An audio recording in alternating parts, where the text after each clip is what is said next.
দাজ্জাল কি মানুষ না জিন নাকি? দাজ্জাল কে? এটা ফেরেশতা নাকি জিন না মানুষ? কি? এটাও একটা প্রশ্নের বিষয়।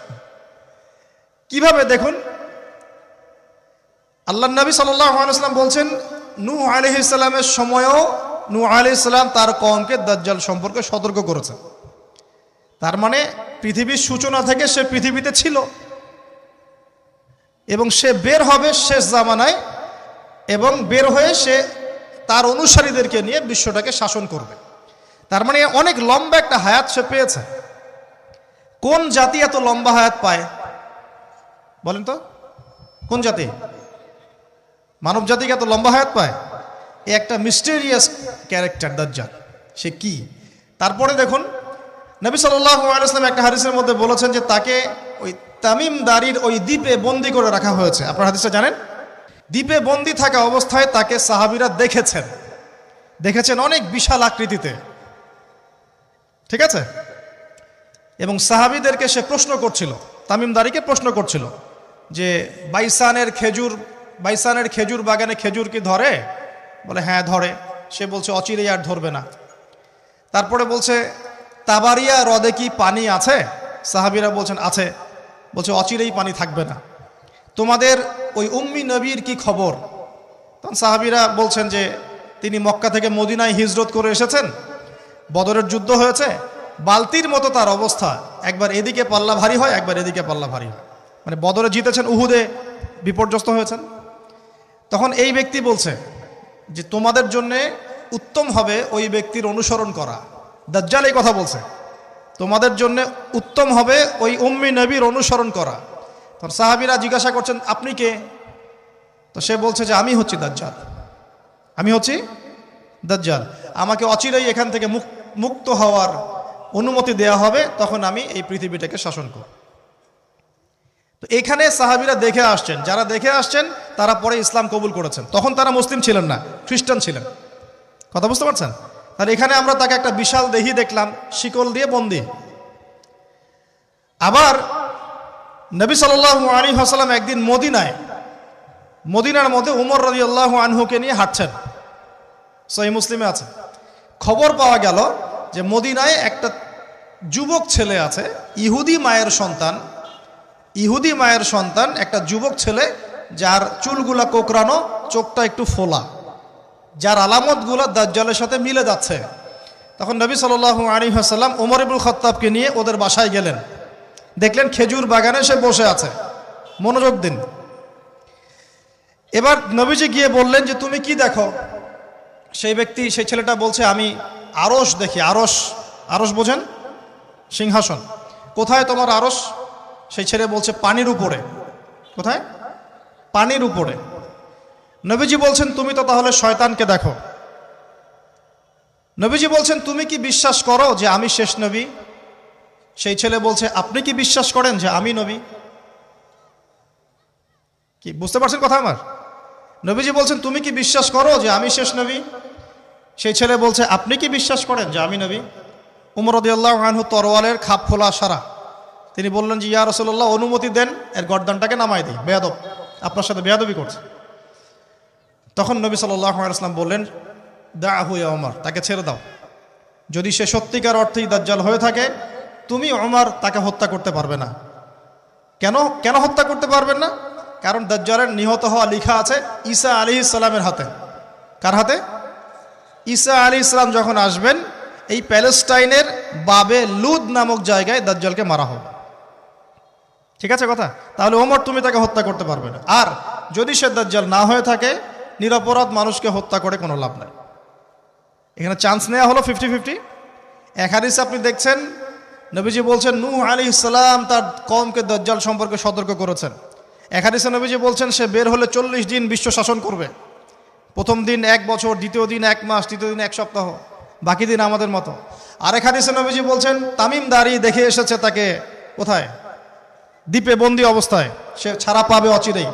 আবার এখানে নবী সাল্লাল্লাহু আলাইহি ওয়াসাল্লাম মদিনাতেই একটা যুবক ছেলেকে দাজ্জাল মনে করে ইনভেস্টিগেট করলেন।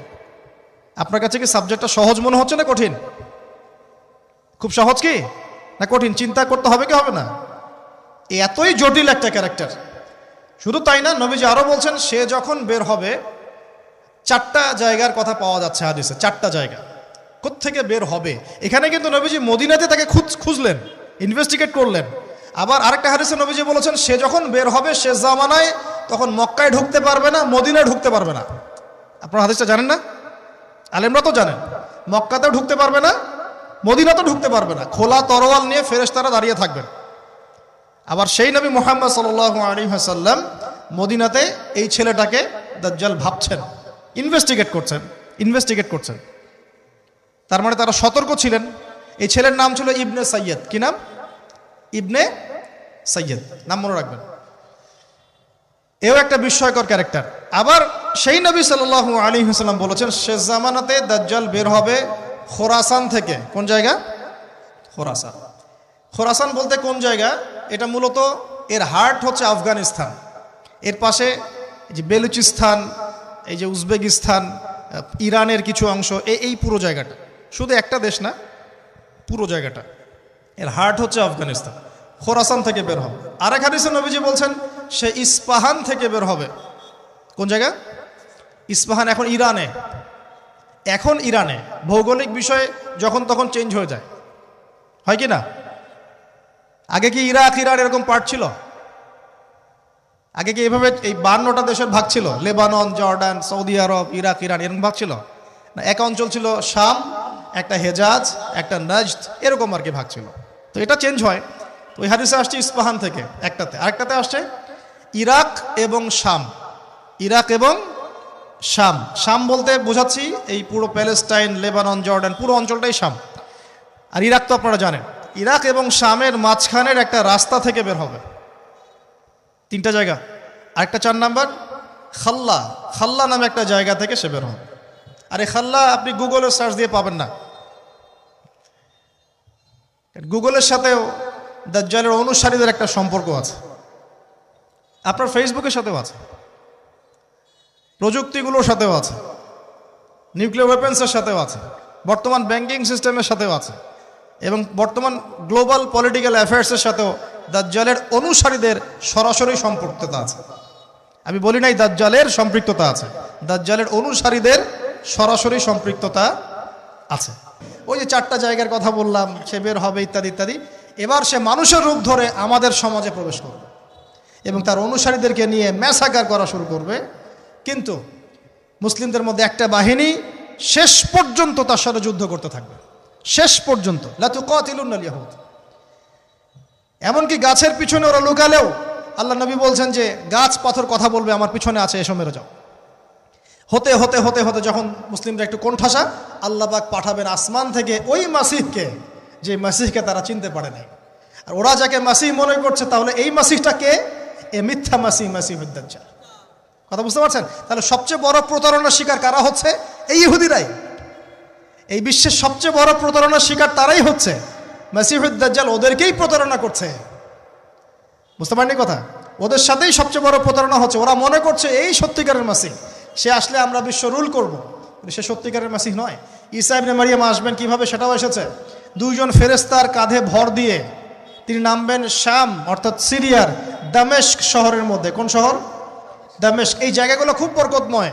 আল্লাহ নবী দোয়া করেছেন, আল্লাহ শামে বরকত দাও, আল্লাহ ইয়েমেনে বরকত দাও, আল্লাহ শামে বরকত দাও, আল্লাহ ইয়েমেনে বরকত দাও। আর মুসলমানরা বলছিল আল্লাহ রসুল আমাদের নাজদেও বরকত দিতে বলেন, আমাদের নাজদেও বরকত দিতে বলেন। আল্লাহ নবী বলছেন যে নাজদে বরকত না, বরং ওখান থেকে ভূমিকম্প বের হবে, ওখান থেকে শয়তানের শিং বের হবে। চিন্তা করে, ওই যে বললাম নাজদিরা তুর্কিদের বিরুদ্ধে যুদ্ধ করেছিল, অটোম্যান এম্পায়ারের বিরুদ্ধে যুদ্ধ করেছে ব্রিটেনের সাথে হাত মিলিয়ে। ওরাই এখন সারা বিশ্ব, বাংলাদেশে এদের লেসপেন্সার আছে বহুত, বাংলাদেশে এদের বহুত লেসপেন্সার আছে। তারা বলে ওই যে দেখবেন যে যখনই আমরা এগুলো নিয়ে আপনাদেরকে সচেতন করতে চাই, মানে এরা তো খারাজি হয়ে গেছে, উগ্র হয়ে গেছে, এই হয়ে গেছে, সেই হয়ে গেছে, এভাবে করে গভর্নমেন্ট প্রশাসন সবার কাছে আমাদেরকে বিতর্কিত করার চেষ্টা করে। অথচ আমরা কি কারো শত্রু? আমরা কি এই আলোচনাগুলো করে ওয়ার্ল্ডের প্রেক্ষাপট বদলাতে পারবো? পারবো না। কিন্তু আমাদের প্রজন্মকে আমরা জানাতে তো পারবো, যাতে তারা আত্মবিশ্বাসী হয়ে গড়ে ওঠে যে আমরা এই নতজানু মনোভাব নিয়ে পৃথিবী থেকে যাবো না ইনশাআল্লাহ। আমরা পৃথিবী থেকে মাথা উঁচু করেই যাবো ইনশাআল্লাহ। মুসলিমদের হাতেই বিশ্বের বিজয় লেখা আছে। আস্তে আস্তে বিশ্ব ওদিকে যাবে, এটা তো ওদেরকে জানতে হবে। আমরা তো ওদেরকে জানাচ্ছি মাত্র। তো নাশ থেকে বের হবে শয়তানের শিং, এটা বলা হয়েছে।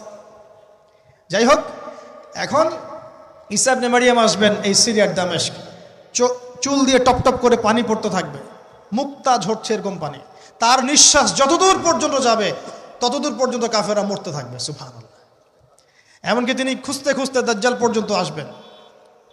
দেখবেন যে মুসলিমদেরকে অবরুদ্ধ করে রাখা হয়েছে, বলবেন দরজা খুলে দাও। নামাজের ওয়াক্ত হবে, আজান দেওয়া হবে, ফজরের ওয়াক্ত। ভাই, আমরা যদি ফজর মিস করি, আমরা আসলে ওই বাহিনীতে যোগ দিতে পারবো না, বেঁচে থাকলেও জানি না আমরা অত বছর থাকবো কিনা পৃথিবীতে, আল্লাহই ভালো জানেন, এটা আমরা জানি না।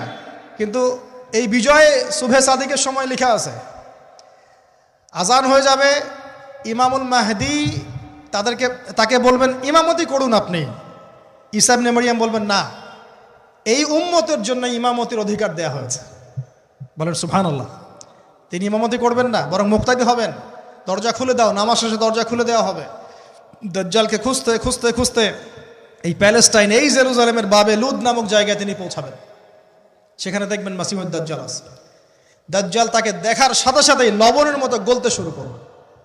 সেখানে তিনি তাকে হত্যা করবেন। একজন একজন করে এই সন্ত্রাসী যারা এখন এই নিরীহ মানুষদেরকে হত্যা করছে, এদেরকে হত্যা করা হবে একজন একজন করে, একজনকে ছাড়া হবে না। আমি জন্য বলছি, মন থেকে বলছি, এই যে এক একটা আমার এক একটা বাচ্চার রক্তের প্রতিশোধ নেওয়া হবে ইনশাআল্লাহ। আমাদের এক একটা বোনের ইজ্জতের প্রতিশোধ নেওয়া হবে ইনশাআল্লাহ। এক একজন ভাইকে যে বুলেট ছোড়া হয়েছে, এর প্রতিশোধ নেওয়া হবেই হবে ইনশাআল্লাহ। কে নিবেন? ওই যে বললাম, আপনি পারছেন না, আপনি হয়তো বলছেন, দোয়া করছেন, এতটুকু পর্যন্তই। ইনশাআল্লাহু তাআলা আল মাহদি আর ঈসা ইবনে মারিয়াম সেটা করে দেখাবেন ইনশাআল্লাহ। তারপরে সেখান থেকে তিনি ইসলামী খেলাফা রিস্টোর করবেন। 40 বছর তিনি পুরো বিশ্বকে শাসন করবেন। কত বছর? তখন অবস্থা এত সুখ সমৃদ্ধির হবে, একটা ডালিমের খোসার নিচে একটা পরিবার আশ্রয় নিতে পারবে। একটা ডালিম দেখেছেন কতটুকু? এটা বড় হবে, বড়, এর নিচে আপনি ঢুকতে পারবেন, এত বড় ফল হবে। উর্বর হবে মাটি, সবুজ শ্যামল, বৃষ্টিপাত বেশি হবে, এগুলো হতে থাকবে। এর মাঝখানে আবার ইয়াজুজ মাজুজ বের হবে। ইয়াজুজ মাজুজ বের হওয়ার পরে পৃথিবী ম্যাসাকার করবে। তারা এমনভাবে পৃথিবীতে ম্যাসাকার করবে যে ঈসা আলাইহিস সালাম এবং তার অনুসারীরা তুর পাহাড়ে গিয়ে লুকাবেন, আত্মগোপন করবেন, এবং তাবারিয়া হ্রদের পানি তারা খেয়ে ফেলবে। পরের দল এসে বলবে কোনো এক সময় মনে হয় এখানে পানি ছিল, মানে পানি সব খেয়ে সাবার করে ফেলবে। আপনারা বুঝতে পারছেন? ঈসা আলাইহিস সালাম দোয়া করবেন, আল্লাহ এই আযাব থেকে আমাদেরকে তুমি বাঁচাও।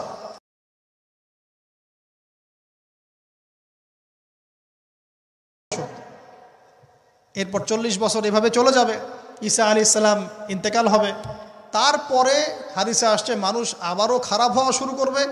এত খারাপ হবে, এত জঘন্য হবে যে আল্লাহ শব্দটা বলার মতো একটা মানুষ আর পৃথিবীতে থাকবে না। একটা মিষ্টি মৃদু একটা বাতাস আসবে, এই বাতাস মুমিনদের বগলের নিচ দিয়ে প্রবাহিত হবে, এবং যার অন্তরে এক সরিষা দানা পরিমাণ ঈমান আছে, ওই বাতাসে তার জান কবজ হয়ে যাবে। বাকি থাকবে সব এই যে গরু, ছাগল, হাঁস মুরগির মতো মানুষ, গবাদি পশু। আল্লাহ বলার মতো মানুষ নাই, রাস্তা মোড়ে মোড়ে জেনা করবে। এটা আরো অনেক পরের কথা, অনেক পরের কথা। আমরা ওই যুগ দেখতেও চাই না, বাঁচতেও চাই না ওই যুগে, তাই না ভাই? আল্লাহ পাক বলছেন এরপরে, আল্লাহ রাসূল সাল্লাল্লাহু আলাইহি ওয়াসাল্লাম বলছেন এরপরে একদিন সকালে হঠাৎ করে দেখবে কেনাবেচা করতে করতে, কথা বলতে বলতে, পানি পান করতে করতে, খাবার খেতে খেতে এই যে পশ্চিম দিক থেকে সূর্য উঠে গেছে। তার মানে কি? ওই দিন কিয়ামত হয়ে যাবে, এবং এটা এত ফাস্ট হবে, এত দ্রুত হবে।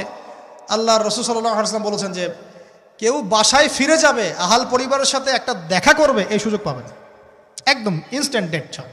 একটা বজ্রনীনাদ, প্রচণ্ড মানে শব্দ, এটাতে বিকট একটা শব্দে পুরো মহাবিশ্ব তোলপাড় সৃষ্টি হয়ে যাবে, একদম শেষ। এই হলো সিঙ্গার প্রথম ফুক, শেষ, সব ডেট। এই যে আমাদের এত বাহাদুরি, এত কিছু সব শেষ, মানে পৃথিবী আস্তে আস্তে ওর শেষের দিকে যাচ্ছে। এগুলো ভাই বিশ্বাস করেন, পৃথিবীর সমস্ত সংগঠন, জালেম, কাফের, ফাসেক, মুশরিক, মুনাফিক যা আছে পৃথিবীতে, একত্রিত হয়েও এই সত্যটাকে কেউ টলাতে পারবে না। আমরা সারা মুসলমানরা মিলেও যদি এই সত্যটাকে টলাতে চাই, পারবো না। মানে আস্তে আস্তে আলটিমেট গোল এটাই পৃথিবীর। এরপরে কিয়ামত, তারপরে তো আপনারা জানেন কি হচ্ছে, ফামান ইয়ামাল মিসকালা যাররাতিন খায়রান ইয়ারাহ এক চুল পরিমাণ যদি ভালো কাজ কেউ করে থাকে তাকে সেটা দেখানো হবে।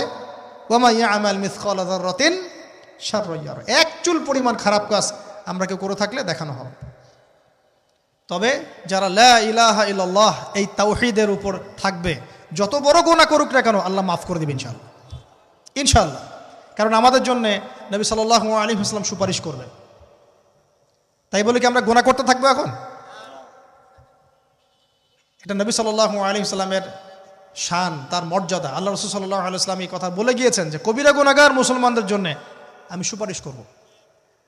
তাওহীদের উপর যারা থাকবে ইনশাআল্লাহ জান্নাত, শিরকে থাকলে, কুফরিতে থাকলে জাহান্নাম ছাড়া কোনো গতি নাই। এই হলো পৃথিবীর শেষ। আমরা তো জান্নাতে যেতে চাই কি চাই না ভাই? তাহলে এখন আমরা জানি যে এই অবস্থা কেন হচ্ছে, কেন জেরুজালেম নিয়ে এত কিছু হচ্ছে, কেন ওখানে ওরা এত অত্যাচার করতেছে। ওরা কি চায়? ওরা চায় এই জায়গা শুধু না, পুরো হোলি ল্যান্ডটা দখল করতে চায়। তারা দাজ্জালের জন্য মঞ্চ প্রস্তুত করতে চায়, সোজা কথা। তারা মুসলিমদেরকে সেখান থেকে বের করে দিয়ে ওই জায়গাটা একটা দাজ্জালীয় স্টেট কায়েম করতে চায়। সেখান থেকেই মাসিহুদ দাজ্জাল বিশ্বকে নেতৃত্ব দিবে, এমনটা আসতেছে ভবিষ্যতে। তবে সেই নেতৃত্ব, সেই রাজত্ব, সেই ক্ষমতা চিরস্থায়ী হবে না। মুসলিমরা আবার জেগে উঠবে ইনশাআল্লাহ। ওই জায়গায় ঈসা আলাইহিস সালাম যতক্ষণ খিলাফা কায়েম করছেন না, কিয়ামত হবে না ইনশাআল্লাহ।